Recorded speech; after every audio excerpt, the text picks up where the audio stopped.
शनि का ढैया हो, चाहे शनि साढ़े साती हो, जो सूक्ष्माति सूक्ष्म रूप में आपके इर्द गिर्द जो परिवर्तन होते रहता है, जो कि आप देख नहीं पाते हो, एक उसको देखने के लिए केवल एक एस्ट्रोलॉजर्स का आंख, केवल एस्ट्रोलॉजी नहीं, ये थोथले थोथले पढ़े लिखे एस्ट्रोलॉजर नहीं, जो साधक एस्ट्रोलॉजर हैं, जिनका नजर, जिसका प्रेजेंस आपको देखते ही, आपको सूंघ के, आपके घर में बैठ के, आपको ध्यान करके, आपको आकाशिक रीडिंग मतलब आपका घर में बैठा ध्यान किया तो आपका पूर्व जन्म, ये जन्म, अगला जन्म भी पता चल जाता है। तो ऐसे एनर्जियों को जो अनुभव कर ले, भान कर ले, समझ जाए, ऐसे कंडीशन में ये उनको दिखाई देता है कि देखो इस समय ऐसा ऊर्जा चल रहा है, तो आगे ये स्थूल रूप में जब आ जाएगा तो इसको हिट करेगा और इसका जिंदगी को तहस नहस करेगा। और स्वाभाविक बात है, ग्रह नहीं चाहते हैं, इसलिए आप चाह के भी उनके लिए पूजा पाठ, कर्मकांड, जाप इत्यादि नहीं कर सकते हो। उनको बात भी करोगे कि अरे तुम्हारा ऐसा ऐसा होता हुआ मुझे दिखाई दे रहा है, हम थोड़ा सा दौड़ के आए हैं, तुम्हारा पूजा पाठ कर देंगे। भक्त तेरे का तू क्या पूजा वूजा करेगा, जो जो होना है वो होके रहेगा, जाओ तो भुगतो फिर। तो वो करने नहीं देंगे। ये भी एक कंडीशन है, क्योंकि इस समय ग्रह उसको खींच रहा है उस डायरेक्शन पे जहां उसको लेके अच्छा से कुटाई करेगा, अच्छा से नुकसान करेगा, अच्छा से मान सम्मान का हानि करेगा, अच्छा से भांडाफोड़ करेगा। अभी सबसे बड़ा भांडाफोड़ का योग किसका है? मेष राशि का है, सिंह राशि का है, मीन राशि का कुछ हद तक, उतना ज़्यादा नहीं है लेकिन दिखाई दे रहा है।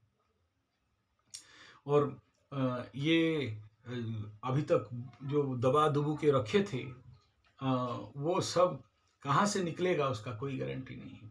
और इसलिए मैं इस समय कह दूं कि आप लोग भी अपने मोबाइल वगैरह में कुछ इस प्रकार का फोटो, वीडियो, एविडेंस रखे हो। हम लोग उड़िया में बोलते हैं ऑंटी छुरी टोंटी काटे, मतलब तुम्हारा कमर का छुरी तुम्हारा ही गला काटेगा, सावधान हो जाना। तुम किसी को फंसाने के लिए रखे हो, खुद फंस जाओगे। किसी का साथ चालाकी करोगे ना, खुद चालाकी में फंस जाओगे। क्यों? क्योंकि ये जो सूक्ष्म रूप है, स्थूल रूप में आने वाला है वर्तमान, और ऐसे सभी ग्रहों का हुजूम और प्रेशर इन 3 राशि के ऊपर पड़ना चालू हो रहा है, कुंभ राशि, मीन राशि और मेष राशि के ऊपर। हालांकि मेष का उतना तो नहीं है, लेकिन कुंभ और मीन के ऊपर, चाहे लग्न हो चाहे राशि हो, इनका इस समय इस प्रकार के स्थूलांत स्थूल स्थूल प्रकट प्रकट प्रागट्य होने वाला है इन घटनाओं का। और ये कोई शुभ ग्रहों के साथ नहीं हो रहा है, पाप ग्रहों के साथ। मतलब जब जब चंद्र ग्रहण होता है, सूर्य ग्रहण होता है, और ग्रहों का हुजूम, पंचग्रह कूट होता है, या किसी साइड में सबसे ज्यादा ग्रह आ जाते हैं, तो अभी क्या देखोगे, पूर्व दिशा और ये उत्तर दिशा, उत्तर से मतलब नॉर्थ ईस्ट डायरेक्शन में जब सारा प्लैनेट का हुजूम, यहाँ शनि बैठा है, यहाँ राहु बैठा है, यहाँ सूर्य, मंगल, बुध, शुक्र, ले दे के 2 ग्रह इधर बृहस्पति और केतु को छोड़ देने से बाकी सब ग्रह नॉर्थ ईस्ट में चल रहे हैं, ईस्ट नॉर्थ में चल रहे हैं। तो उस समय उस डायरेक्शन पे नॉर्थ ईस्ट वगैरह में बहुत सारा झोल झमेला, झंझट, झगड़ा, परेशानी, उग्रता, धार्मिक उन्मादना, युद्ध, कष्ट, पीड़ा, भूकंप और मृत्यु का संख्या बढ़ना। इस समय तो बहुत मृत्यु का संख्या बढ़ा है, मर की भूजी भोज बहुत चल रहा है। तो ये कंडीशन यहाँ पर देख होता हुआ, और हो सकता है ये खमी नहीं, और इसका जो क्या बोलते हैं ट्रम्पू चाचा वाला नौटंकी है, वो सब अभी स्थूल रूप लेने आ रहे हैं।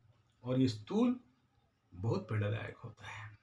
और समझदारी इसी में है कि जिस समय ग्रह सूक्ष्म अवस्था में था, यानी फल आपको दिखाई नहीं दे रहा था, लेकिन किसी ज्योतिष और आध्यात्मिक आदमी जो काल दृष्टा है वो आपको बता देता और आप उसको शांति करा देते तो बच जाते।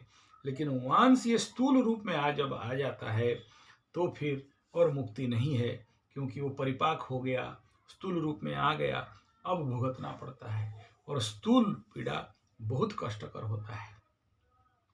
इसीलिए बोलते हैं समय रहते इसका शांतिकरण करा लेना चाहिए।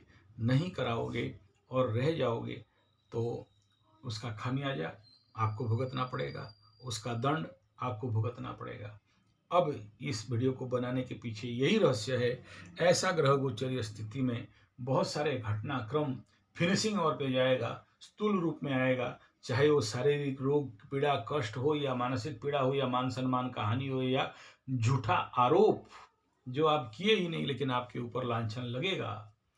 जो चीज चालाकी करके आप रखे थे एविडेंस, वो आपके लिए भारी पड़ेगा और वो कंडीशन बड़ा जोर से दिखाई दे